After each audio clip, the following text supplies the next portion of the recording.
भागवत महापुराण की जय। कृष्ण कन्हैया लाल की जय। राधा रानी की जय। भगवान श्री कृष्ण के सभी भक्तों को राधे राधे। जय श्री कृष्ण। आज मैं आपको सुनाऊंगी भागवत महापुराण में दशम स्कंद में 39वां अध्याय श्री कृष्ण और बलराम जी का मथुरा गमन। श्री सुखदेव जी ने कहा, परीक्षित, जब नंद बाबा क्रूर जी से ऐसा कह रहे थे तब कृष्ण ने उनसे पूछा, चाचा जी, आपका हृदय बड़ा शुद्ध है, कृपया हमें ये बताइए कि हमारा कंस मामा हमारे कुल के विनाश के लिए इन दिनों कौन सी योजना बना रहा है। चाचा जी, ये कितने खेद की बात है कि उसने अपनी बहन और बहनोई को बंदी गृह में डाल रखा है और उनके बच्चों को निर्दयता के साथ उसने मार डाला। मैं बहुत दिनों से अपने किसी परिजन से भेंट करना चाहता था। सौभाग्य से आज आपके दर्शन हो गए। आप कृपा करके बताइए कि आपका शुभागमन किस कारण से हुआ है।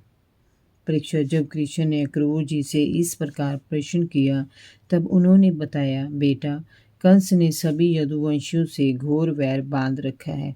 वह तो वसुदेव को भी मारने का उपक्रम कर चुका है। अब उसने मुझे तुम दोनों कृष्ण और बलराम को लेने भेजा है। वह तुम दोनों को खत्म करा देना चाहता है। उसे पता चल चुका है कि तुम ही देवकी के 8वें पुत्र हो और उसके काल हो।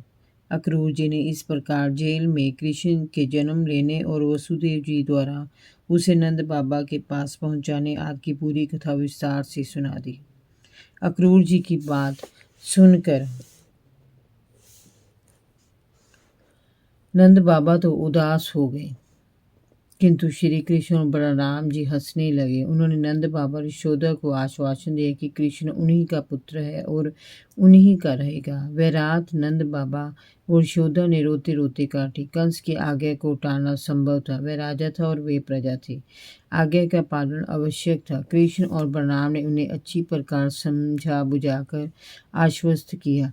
तब कहीं जाकर प्रातःकाल भारी मन में उन्होंने कंस को भेंट देने के लिए छकड़ों में सामग्री भरवाई और श्री कृष्ण और बलराम को मथुरा जाने की अनुमति दी। उन्होंने उनके साथ जाने के लिए अनेक बालों को भी तैयार रहने के लिए कह दिया। मथुरा में बड़ा भारी उत्सव होने वाला है। उसे देखने के लिए सारी प्रजा एकत्र हो रही है। यही संदेश उन्होंने ग्वालपालों को दिया। सारे ब्रज में ये समाचार फैल गया और लोग अपने अपने छकड़े तैयार करने लगे। परीक्षित, जब गोपियों ने सुना कि उनके मनमोहन श्याम सुंदर और बलराम जी को मथुरा ले जाने के लिए क्रूर जी आए हैं तो वे बहुत दुखी हुई। व्याकुल होकर वे विलाप करने लगी। वाह रे विधाता, तुम अपनी इच्छा से जैसा चाहे वैसा विधान बना लेते हो, पर तुम्हें हमारी व्यथा की कोई चिंता नहीं है, कोई दया भाव नहीं है तुम्हारे मन में। तुम पहले दो प्रेमी को आपस में जोड़ते, फिर उनकी अभिलाषाओं की तृप्ति होने से पूर्व ही उन्हें विलय कर देते हो। तुम्हारा ये खेल उचित नहीं है। पहले तुमने हमें श्याम सुंदर का सुंदर मुखड़ा दिखा दिया, उसके प्रति हमारे मन में प्रेम उत्पन्न करा दी, और अब तुम हमें विरह की अग्नि में दग्ध होने के लिए छोड़कर हमारे श्याम सुंदर को हमसे दूर ले जा रहे हो। इसमें क्रूर जी का भला क्या दोष है। वे तो राज्याज्ञा का पालन कर रहे हैं, परंतु तुम्हारी क्रूरता इसमें साफ दिखाई दे रही है। तुम हमसे हमारा सुख छीन रहे हो। अब जरा नटवर नागर श्याम सुंदर का भी प्रेम देखो। उन्हें भी नए नए लोगों से मिलने की चाट पड़ गई है। एक ही क्षण में इन्होंने हमारा सारा प्रेम भुला दिया और चल पड़े मथुरा की ओर। अब ये हमें किसके सहारे छोड़े जा रहे हैं। हमारा हृदय हाहाकार कर रहे हैं, आँखों से लगातार अश्रु बह रहे हैं। ये इन्हें क्यों नहीं दिखाई देता। ये ऐसे मुंह मोड़कर जा रहे हैं कि हमारी ओर पलटकर भी नहीं देख रहे हैं। अब हम मथुरा की युवतियाँ अपने हाव भाव से हमारे काना को रिझाएंगी तो हम ग्वालिनों को ये क्यों याद करेंगे। ये भी उन्हीं में रम जाएंगे और हमें भूल जाएंगे। वहाँ मथुरा में महान उत्सव होगा। बड़े राजा महाराजा वहाँ होंगे। मार्ग में भी सैकड़ों लोग हमारे श्याम सुंदर को भरी भरी नज़रों से देखेंगे, उनसे प्रेम जताएंगे, उनका मान सम्मान करेंगे। फिर इन्हें हमारा स्मरण क्यों आएगा। देखो सखी, ये क्रूर कितना निष्ठुर है, हृदयहीन है। इधर हम दुखी हो रही हैं और ये हमारे श्याम सुंदर को हमसे दूर ले जा रहे हैं।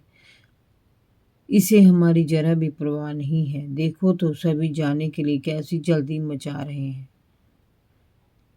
इन्हें हमारी ओर देखने तक समय नहीं है। अब हम क्या करें? लगता है आज विधाता सर्वथा हमारे प्रतिकूल है।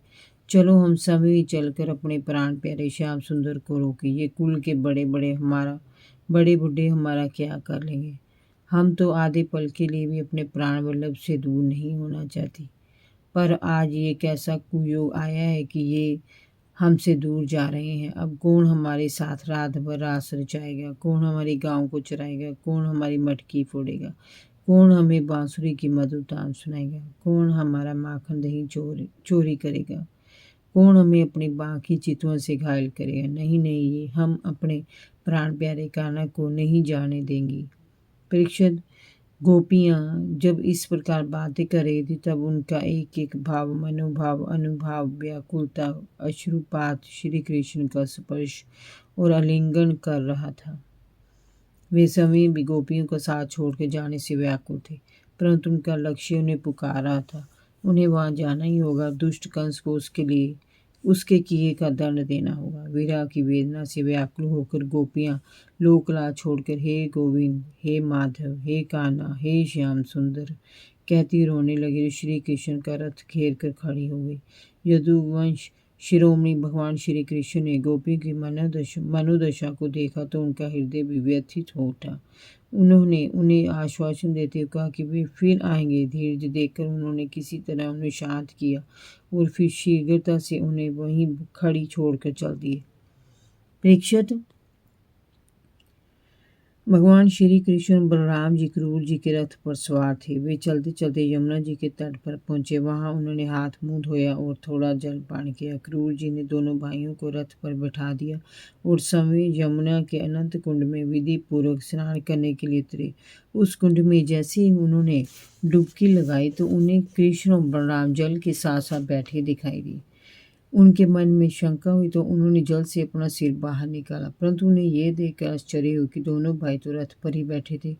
उन्होंने फिर जल में डुबकी लगाई तो वे दोनों फिर उन्हें जल में दिखाई दिए। उन्होंने देखा कि साक्षात अनंत देव शेष जी और भगवान विष्णु वहां विराजमान है। वह रूप देखकर क्रूर जी का हृदय गदगद हो उठा।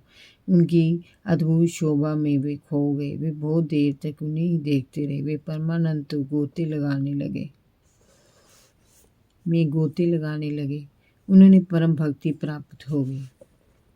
उनका सारा शरीर हर्षातिरेक से पुलकित हो उठा। उन्होंने भगवान के चरणों में शीश रख दिया और हाथ जोड़कर उनकी स्तुति करने लगे। जय जय श्री राधे, भागवत महापुराण की जय, कृष्ण कन्हैया लाल की जय, राधा रानी की जय। भगवान श्री कृष्ण के सभी भक्तों को राधे राधे। जय श्री कृष्ण।